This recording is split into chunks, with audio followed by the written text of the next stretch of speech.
రోడ్లు పరిస్థితి అధ్వానంగా ఉంది. 5 సంవత్సరాలుగా మనం ఫేస్ చేశాం. సో వాటికి మనం ఎన్నిసార్లు విజ్ఞప్తులు ఇచ్చినా వైసీపీ ప్రభుత్వం వాటి జోలికి వెళ్ళలేదు.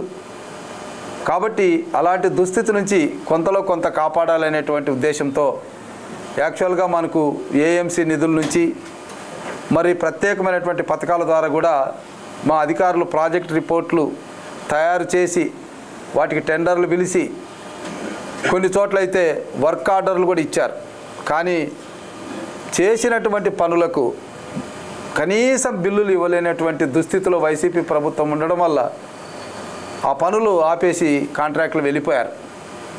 అందుకోసమే మేము ముఖ్యమంత్రి గారి దృష్టికి తీసుకెళ్ళింది. ఇప్పుడు అది 200-300 కోట్లతో రోడ్లు వేయడము మనం చేద్దాం.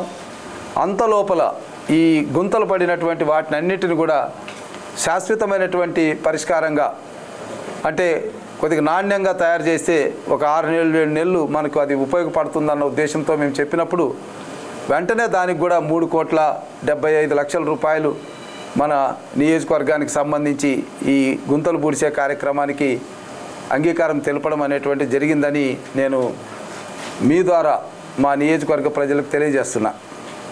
ఇకపోతే రైతాంగంతో కూడుకున్నటువంటి పత్తిపాడు నియోజకవర్గం రైతులు చిరకాలంగా కోరుతున్నటువంటిది గుంటూరు ఛానల్ పొడిగింపు.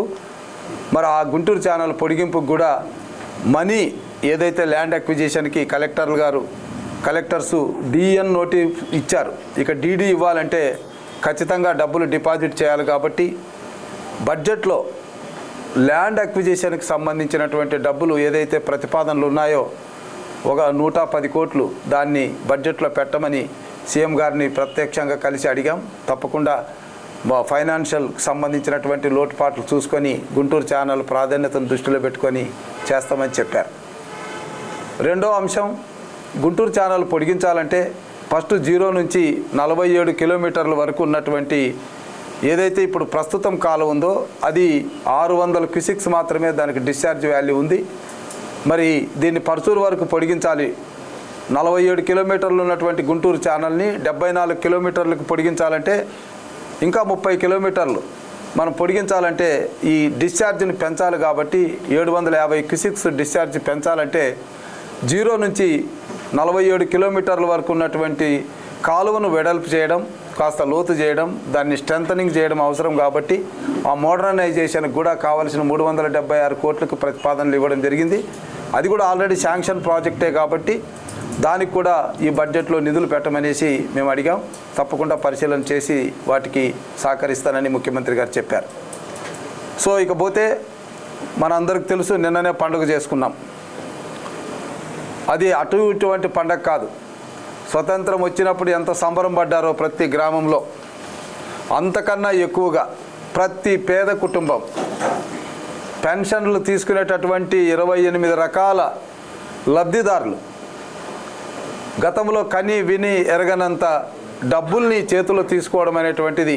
కనీసం ఒక్కొక్కరు 7,000, కొన్ని డిజేబుల్డ్ పర్సన్స్కి 6,000, పెరాలసిస్ వచ్చిన వాళ్ళకి 15,000, దీర్ఘకాలిక రోగాలతో ఉండేటటువంటి వాళ్ళకు 10,000, ఒక ఉద్యోగస్తులకి ఇచ్చినటువంటి రీతిగా పెన్షన్లు డిస్ట్రిబ్యూట్ చేసి ఒక పండగ వాతావరణాన్ని రాష్ట్రం మొత్తం మీద 65 లక్షల పైచిలకు పెన్షన్లు పంచడం, మా నియోజకవర్గంలో 92,138 పెన్షన్లు పంచడం, 63 కోట్లు ఖర్చు పెట్టడం అనేది మరి ఇది మీరు గమనించాలి, ప్రజలు కూడా గమనించాలి. మీ ద్వారా రాష్ట్రం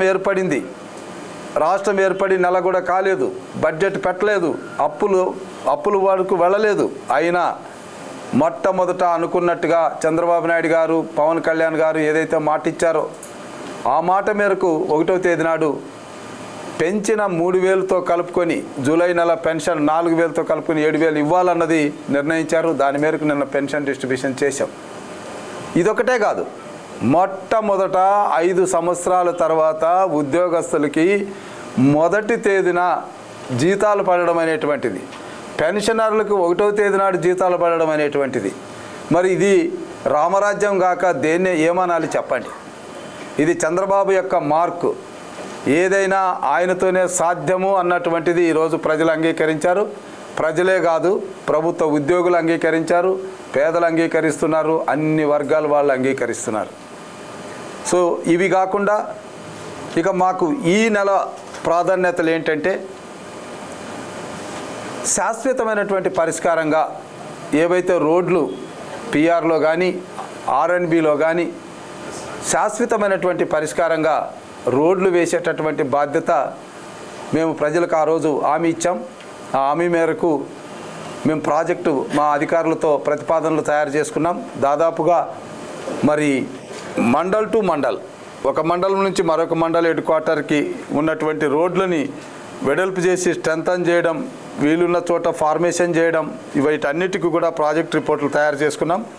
రేపు ఢిల్లీ వెళ్ళి, ఎందుకంటే మన అదృష్టవశాత్తు గ్రామీణ అభివృద్ధి శాఖ మాత్రులుగా, కేంద్ర గ్రామీణ అభివృద్ధి శాఖ మాత్రులుగా మానా ఎంపీ తమ్మసాని చంద్రశేఖర్ గారు ఉన్నారు కాబట్టి మనకు ప్రాధాన్యతతో ఆ ప్రాజెక్టులు శాంక్షన్ చేసేటటువంటి అవకాశం ఉందని చెప్పడం వల్ల మా అధికారుల సహకారంతో ఆ రిపోర్ట్లన్నీ తీసుకొని దాదాపుగా ఒక 300 నుంచి 350 కోట్ల విలువ చేసేటటువంటి రోడ్లకు ప్రతిపాదనలు తీసుకొని వెళ్తున్నాం.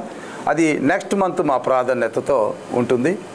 సో ఇదే కాకుండా మరి ముఖ్యంగా మేము ప్రజలకు తెలియజేసేది ఏంటంటే విద్య విషయంలో, ఆరోగ్యం విషయంలో ఎటువంటి పరిస్థితుల్లో రాజీ పడే ప్రసక్తి లేదు. ఎవరు తప్పు చేసినా శిక్షించబడతారు. పేదలకు అందాల్సినటువంటి విద్య కానీ, పేదలకు అందాల్సినటువంటి వైద్యం కానీ ఏమాత్రం నిర్లక్ష్యం ఉన్నా ఎవరిని సహించేది లేదు. ఇది మా చంద్రబాబు నాయుడు గారు, పవన్ కళ్యాణ్ గారు మార్కుతో కూడినటువంటి పరిపాలన ఇవ్వాలనే ఉద్దేశం ఉంది. కాబట్టి మరి గతంలో నేను కలెక్టర్గా పనిచేసినటువంటి అనుభవంతో ఇదే జిల్లాలో ఒక ఎమ్మెల్యేగా ఉన్నాను కాబట్టి నా మీద ఇంకా ఎక్కువ బాధ్యత ఉంటుంది, ఎక్స్పెక్టేషన్స్ కూడా ఎక్కువ ఉంటాయి. కాబట్టి ఎక్కడ కూడా నిర్లక్ష్యానికి తావు లేకుండా ఈ 2 విధాలుగా సర్వీసులు అందాలన్నటువంటి ఉద్దేశంతోనే మేము ముందుకెళ్తున్నాం. సో ఇవన్నీ విషయాలు మీతో పాలు పంచుకోవాలనే ఉద్దేశం. ఇకపోతే ఈ నెలలో మాకున్న 2వ ప్రాధాన్యత అంశం ఆరోగ్యానికి సంబంధించి ఇప్పుడే మా డిపిఓ గారు ఉన్నారు, తర్వాత అదేవిధంగా అడిషనల్ డిఎంఎండ్హెచ్ఓ గారు ఉన్నారు. సో వీరికి ఆల్రెడీ ఇన్స్ట్రక్షన్స్ ఇచ్చాం. ఇప్పుడు వర్షాలు వస్తున్నాయి, తర్వాత కమ్యూనికబుల్ డిసీజెస్ రావడానికి ఎక్కువ అవకాశం ఉంది. కాబట్టి కాలువల్లో ఏదైతే ఇప్పటికే యాక్చువల్గా ఏప్రిల్ మేలో కాలువలు శుభ్రం చేయాలి.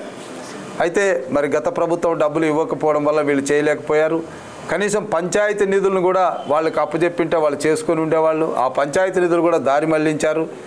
నిర్వీర్యమైనటువంటి పంచాయతీలకి మళ్ళా పూర్వ వైభవాన్ని తీసుకురావాలనే ఉద్దేశంతోనే మేము ఈసారి వాళ్ళకి వచ్చే నిధులు 15th ఫైనాన్స్ నిధులు కావచ్చు, లేదా ఎక్స్టర్నల్ ఎయిడెడ్ ఫండ్స్ కావచ్చు, వాళ్ళకే కేటాయించే విధంగా ఆల్రెడీ సిఎఫ్ఎంఎస్ నుంచి మరి వాళ్లకు ప్రత్యేకంగా నిధులు ఇచ్చే విషయంలో ముఖ్యమంత్రి గారు సానుకూలంగా ఉన్నారు.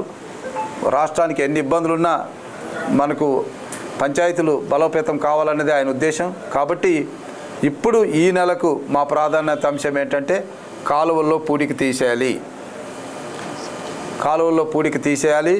కాలువలో నీరు, మురుగునీరు ఎప్పటికప్పుడు వెళ్ళిపోవాలి. దీనికి కావలసినటువంటి డబ్బుల విషయంలో, ఇంకా ఏ విషయంలో మీకు ఏ ఇబ్బందులున్నా మా దృష్టికి తీసుకురండి, మేము సహకరిస్తాం. ఇకపోతే నేను అడిషనల్ డిఎంఎండ్హెచ్ఓ గారికి, ముఖ్యంగా మా పత్తిపాడు నియోజకవర్గానికి నోడల్ అధికారి గారు కూడా మా ఆఫీసర్ని కోరేది ఏంటంటే మెడికల్కి సంబంధించినటువంటి సర్వీస్ ఇచ్చే విషయంలో గ్రామాల్లో ఏఎన్ఎం అవైలబిలిటీ కావచ్చు, లేదా హాస్పిటల్స్లో స్టాఫ్ నర్సులు కానీ డాక్టర్లు కానీ అవైలబిలిటీ కావచ్చు. ఎక్కడైనా కానీ మా పేషెంట్ వెళ్ళినప్పుడు వారికి మంచి సర్వీస్ ఇచ్చే విషయంలో మీకున్నటువంటి ఇబ్బందులు కూడా తెలుసుకున్నా ఆ ఇబ్బందులు కూడా తొలగించడానికి అన్ని విధాలుగా మేము చర్యలు తీసుకుంటాం. మొన్ననే హెడ్ క్వార్టర్స్ హాస్పిటల్లో కూడా మేము రివ్యూ చేశాం. అక్కడ కూడా కొంత సిబ్బంది తక్కువగా ఉంది, కొన్ని ఫెసిలిటీస్ సరిగ్గా లేవు. వాటికి సంబంధించినవన్నీ కూడా తొందరగా సొసైటీ ఏర్పాటు చేసి దానికి నిధులు తెప్పించే విషయంలో ప్లాన్ చేస్తాం. సో ఈ 2 మాకు ఏవైతే రోడ్లు సంబంధించినటువంటి ప్రతిపాదనలు, అట్లాగే గుంటూరు ఛానల్ కానీ ఇరిగేషన్కి సంబంధించినటువంటి ప్రతిపాదనల్ని కార్యాచరణలో పెట్టే విషయంలో ఆరోగ్యానికి, తర్వాత విద్యకు సంబంధించినటువంటి విషయాలు ప్రాధాన్యత తీసుకొని ముందుకు వెళ్ళడం జరుగుతుంది. ఇక చివరిగా మీ అందరినీ నేను కోరేది, మీ ద్వారా కోరేది, ఉద్యోగస్తులు ట్రాన్స్ఫర్లు ఉంటాయి కాబట్టి ట్రాన్స్ఫర్లు కోరేటటువంటి వాళ్ళు ఎటువంటి పరిస్థితుల్లో మధ్యవర్తుల్ని నమ్మి మీరు ఏదైనా మోసపోతే మీకు రావాల్సిన ట్రాన్స్ఫర్ కూడా జరగదు, నా దృష్టికి వస్తుంది. ఎందుకంటే నాకు మై ఓన్ రిసోర్సెస్. నేను ఇక్కడ కలెక్టర్గా చేశాను కాబట్టి ప్రతి గ్రామంలో నా మనుషులు ఉంటారు. వాళ్ళు వెంటనే నా దృష్టికి తెస్తారు. మా నాయకులు కూడా ఎటువంటి పరిస్థితుల్లో అలాంటివి చేయరు. బట్ మీరు ప్రలోభాలు పెట్టడం, ఏదో మళ్ళీ మధ్యవర్తులు ఎవరో ఒకరి ద్వారా మోసపోవడం అనేది చేయకూడదు. మీరు ఏదున్నా నేరుగా రండి. ఖచ్చితంగా మీకున్న ఎలిజిబిలిటీని బట్టి మేము ట్రాన్స్ఫర్లు కూడా చేస్తాం. కాబట్టి ఎవ్వరికీ మీరు ఎలాంటి పరిస్థితుల్లో కూడా ప్రలోభాలు గురి కావద్దండి, ప్రలోభాలు పెట్టద్దండి. ఇకపోతే ఈ చిన్న చిన్న ఉద్యోగాలు కూడా ఉంటాయి. ఏదో ఒక దాంట్లో సబ్ స్టేషన్లని లేదా ఇంకోటని. ఇది మేము ఒకటే నిర్ణయం, గ్రామంలో మా బూత్ ఇన్ఛార్జీలు, యూనిట్ ఇన్ఛార్జీలు, గ్రామ పార్టీ అధ్యక్షులు, తర్వాత క్లస్టర్ ఇన్ఛార్జీలు, లీడర్లు ఉన్నారు. ఆ లీడర్లు అందరూ కలిసి ఆ కుటుంబాల్లో పేదలు అన్నటువంటి వాళ్ళకి, అది కూడా సామాజిక కోణం, 4 ఉంటే ఎస్సీలకు 1, 2 ఇవ్వాలి, మిగిలిన వాళ్ళకి 2 ఇవ్వాలి. అంతేగాని ఒకే వర్గానికి ఇస్తామంటే కుదరదు. అన్ని విధాలుగా చేయాలనేటువంటి ఆలోచన, ఎక్కడ కూడా దాంట్లో కూడా పైసా అవినీతి జరగకూడదు అన్నటువంటిది మా దృష్టిలో ఉంది. ఇదే విషయాన్ని మీ ద్వారా తెలియజేయడానికి ఈరోజు ఏర్పాటు చేశాం. మళ్ళా ఈ నెలలో తీసుకున్నటువంటి నిర్ణయాలు మీ దృష్టిలో ఏమైనా ఉంటే వాటిని తీసుకొని ముఖ్యమంత్రి గారు కూడా చెప్పారు. ఎందుకంటే గత 5 సంవత్సరాలే కాదు, గతంలో పనిచేసినటువంటి అనుభవం ఉన్న పాత్రికేయులు ఉంటారు, మీడియా మిత్రులు ఉంటారు. మీరు కొత్తగా వెళ్ళారు రాజకీయంగా, కాబట్టి వాళ్ళ యొక్క ఆలోచనలు కూడా తీసుకొని అందులో కూడా మంచి చెడ్డ ఆలోచించుకొని ముందుకు వెళ్లాల్సినటువంటి అవసరాన్ని గుర్తించారు. కాబట్టి మీ ద్వారా మేము చేయాల్సినటువంటి పనుల్లో ప్రాధాన్యతలు ఏంటి అన్నటువంటి విషయాన్ని తెలియజేయాల్సిందిగా కోరుతున్నాను.